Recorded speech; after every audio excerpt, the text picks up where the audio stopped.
নমস্কার, news now এর পর্দায় আপনাদের সকলকে স্বাগত। আমি সুমি রয়েছে আপনাদের সাথে। চলে যাব বিস্তারিত খবরে।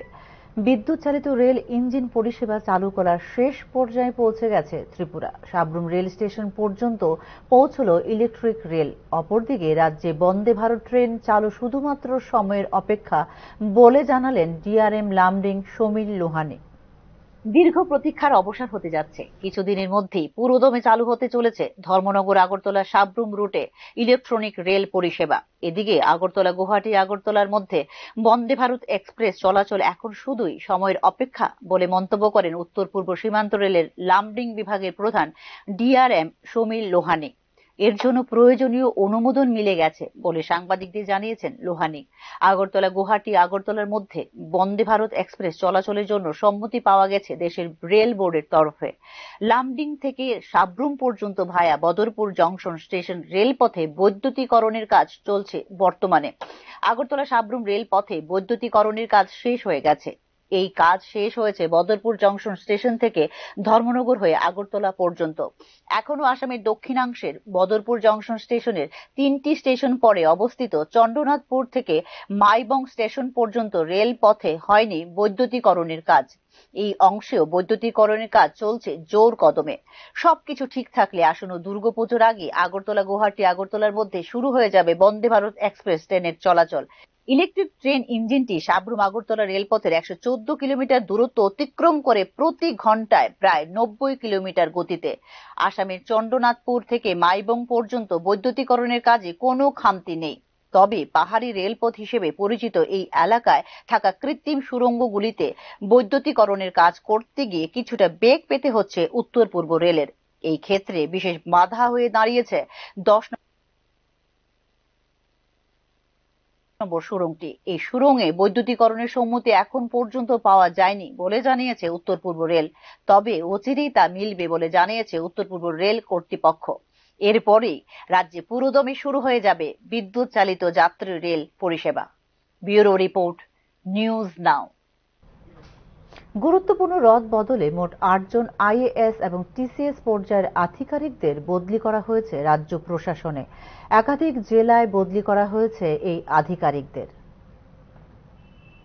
একটি গুরুত্বপূর্ণ প্রশাসনিক রদ বদলে মোট 8 জন আইএএস এবং টিসিএস পর্যায়ের আধিকারিকদের বদলি ও পদোন্নতির জারি করা হয়েছে নির্দেশ।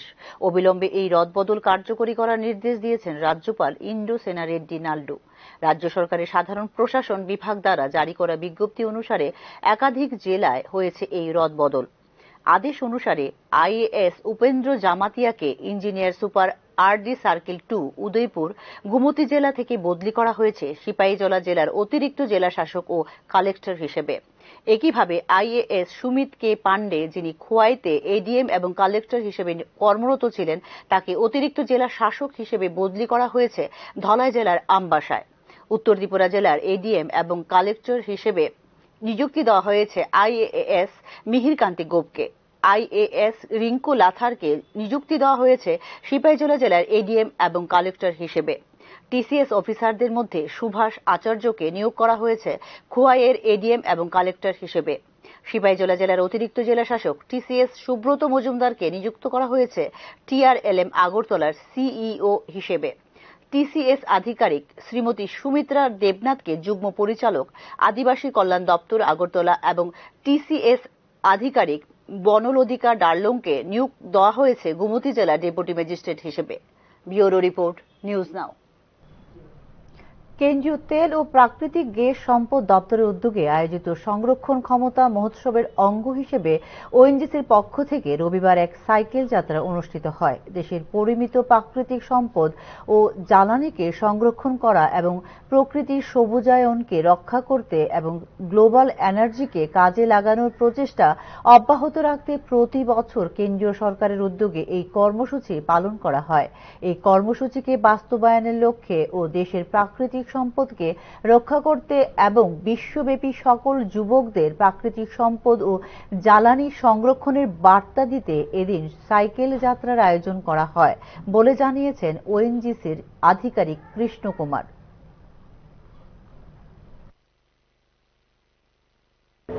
ये मनाया जा रहा है संरक्षण महोत्सव के तहत संरक्षण क्षमता महोत्सव के तहत हम मना रहे हैं। ये प्रतिवर्ष मनाते हैं। इसे हम तेल एवं प्राकृतिक गैस मंत्रालय के अभियान के तहत हम लोग हर साल मनाते हैं और इस साल भी मना रहे हैं। और इसका मूल उद्देश्य है हरित एवं स्वच्छ ऊर्जा अपनाएं और पर्यावरण को स्वच्छ रखें।